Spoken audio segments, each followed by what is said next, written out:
রাজধানীর সেগুনবাগিচায় দুর্নীতি দমন কমিশন দুদকের কার্যালয়ে যোগ দেন বিভিন্ন গণমাধ্যমের সংবাদকর্মীরা। সভায় বিগত সময়ে এই সংস্থার নানা অনিয়ম, সংস্থাকে কুক্ষিগত করা এবং কর্মকর্তাদের দুর্নীতি বিষয়টি সামনে আনেন সাংবাদিকরা। স্বচ্ছ ও দুর্নীতিমুক্ত রাষ্ট্র নির্মাণের পরামর্শ দেন সিনিয়র সাংবাদিকরা।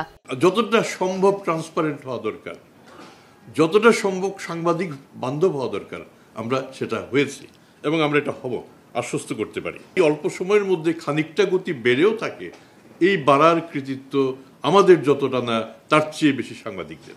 পরে দুদক কমিশনার হাফিজ আদনান ফরিদ বলেন, আগে দুদকের যে পরিস্থিতি ছিল তা হবে না, সিস্টেম সংস্কার করতে হবে, করা হবে।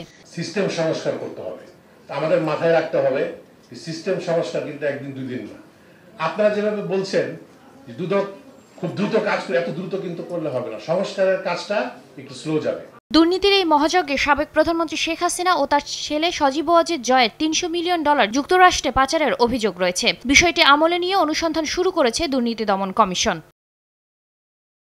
দুদক কর্তৃপক্ষ জানায়, শুধু সাবেক প্রধানমন্ত্রী ও তার ছেলেই নয়, তার বোন শেখ রেহানা এবং মেয়ে টিউলিপ সিদ্দিকের বিরুদ্ধে অভিযোগ রয়েছে দেশের 9 প্রকল্পে 80,000 কোটি টাকা পাচারের। 17 ডিসেম্বর থেকেই যার অনুসন্ধান কাজ শুরু করবে সংস্থাটি।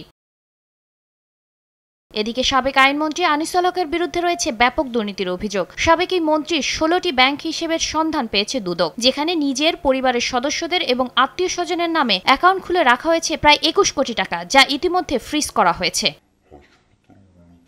শাতিলা শারমিন, সময় সংবাদ, ঢাকা।